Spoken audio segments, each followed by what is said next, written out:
আসসালামু আলাইকুম বন্ধুরা, কাউকে ড্রয়িং শেখাতে চান তো টেকনিক দিয়ে শেখান। দেখবেন ড্রয়িং কিছুই না। একটা সোজা দাগ দিলাম, এরপর নিচে আরেকটা সোজা দাগ দিলাম, এরপর আরেক স্কেল পর আমরা আরেকটা সোজা দাগ দিব। ঠিক এরকম তিনটা দাগ নিজের মতো করে বুঝুন। দেখুন, এখান থেকে আমরা এখানে একটা বাঁকা করে দাগ টানলাম, এরপর এখান থেকে সোজা করে একটা দাগ টানলাম, আবার কি করলাম, এখান থেকে একটা সোজা করে দাগ, এবং এখান থেকে ওটা স্কেল দিয়ে আমরা লাগাই দিব, কারণ উপরের দাগটাও আমরা স্কেল দিয়ে টানছি, এটাও এজন্য স্কেল দিয়ে লাগাই দিলাম।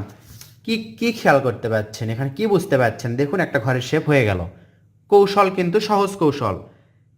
সোজা একটা দাগ, এখানে একটা সোজা দাগ, এটার সাথে এটা লেগে দিলাম, সোজা দুইটা নিচের দিকে দাগ দিলাম, এটার সাথে এটা লেগে দিলাম, এটার সাথে এটা লেগে দিলাম, আবার এখান থেকে একটা সোজা দাগ, এদিকে একটা, এদিকে, এই তো সুন্দর জানালা হলো। এর মাঝেও একটা দাগ দিব, এর মাঝে আরেকটা দাগ দিলাম, সুন্দর একটা ঘর হয়ে গেল। দেখতে পাচ্ছেন কত সহজ কৌশলে একটা সুন্দর ঘর আঁকলাম। এরপর যে মাঝের যে দাগটা দেখতে পাচ্ছেন, এইভাবে সুন্দর করে ঘুরাতে হবে। দেখুন, এইভাবে সুন্দর করে ঘুরাতে ঘুরাতে এটার সাথে চালার সাথে লেগে দিব। আরেকটা কাজ করতে হবে, সেটা হচ্ছে এইভাবে উপর দিকে তুলে ঘুরে একটা সুন্দর অর্ধবৃত্ত করতে হবে। এটা কি হলো? এটা হচ্ছে সূর্য। আর এটা অলরেডি এটা পার হয়েই আছে। এখন আমরা পারে দুই একটা এইভাবে ঘাস আঁকবো। এখানে ঘাস আঁকলাম,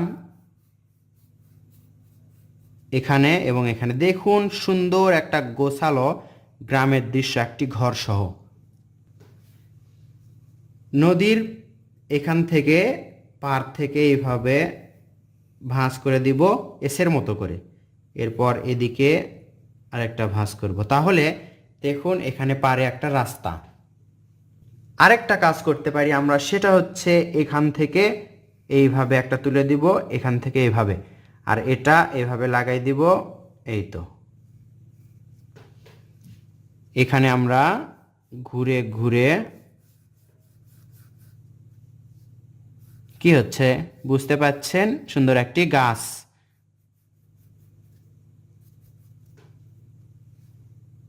দৃশ্য আঁকা শেষ। এখন আমরা রাবার দিয়ে এই দাগটা মিশে দিব। বন্ধুরা, অনেকেই জিজ্ঞেস করেন যে আমি এটা কি রাবার ব্যবহার করছি। এটা অনলাইনে অর্ডার করা ইলেকট্রিক রাবার। এটা হচ্ছে ব্যাটারি চালিত, 200 থেকে 300 টাকার মতো দাম, আমার ঠিক মনে নেই।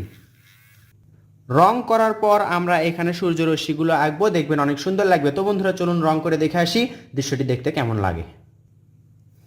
রং করব আমরা প্যাস্টেল রং দিয়ে। দেখতে পাচ্ছেন আমরা গাছের ওপর দিকে হালকা সবুজ রং করছি। এই হালকা সবুজ রংটা আর কোথায় কোথায় ব্যবহার হবে একেবারে আমরা করে নিব। এখন হচ্ছে দূরে যে গাছপালা তার ওপর দিকে হালকা রং, এরপর আবার এখানে নিচে যেগুলো ঘাস দেখতে পাচ্ছি তার ওপরে এই হালকা সবুজ রং। হালকা সবুজ রঙের কাজ শেষ। এখন আমরা গাঢ় সবুজ রং, দেখতে পাচ্ছেন গাছের নিচের অংশে যে পাতাগুলো আছে সেগুলোতে করছি। নিচের দিকে গাঢ় থাকবে, ওপর দিকে হালকা। এই দূরে যে গাছপালা সেগুলোর নিচেও আমরা সবুজ রং করছি, গাঢ় সবুজ রং। এই ঘাসের নিচেও সবুজ রঙের কাজ শেষ। এরপর আমরা সূর্যতে করছি কমলা রং। কমলা রঙের কাজ আর কোথায় কোথায় আছে আমরা সেগুলোতে করে নিব। ঘরের চালার নিচের অংশে নিচের দিকে আমরা কমলা রং করে নিব। এরপর আমরা এই কমলা রংটাই আবার ঘরের দরজায় করে নিব। তাহলে কমলা রঙের কাজ শেষ। এখন আমরা লাল রং নিয়ে জানালার উপরের অংশে এবং ঘরের এই নিচের অংশে করব।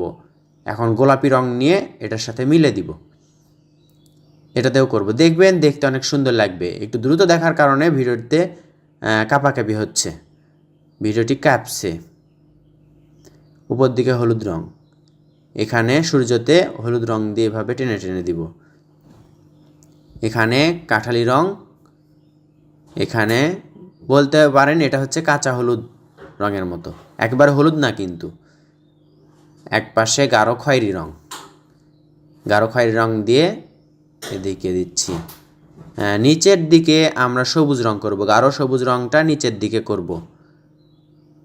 করার পর উপর দিকে আবার আমরা হালকা সবুজ রং করব। দেখুন, এরকম করে আপনারা রং করলে, ধাপে ধাপে রং করলে তাহলে সহজে রং করতে পারবেন। দেখতে পাচ্ছেন এখানে কিন্তু বেশি রঙের ব্যবহার নেই, হালকা সবুজ রঙটা আমরা করলাম, সুন্দর লাগছে কিন্তু।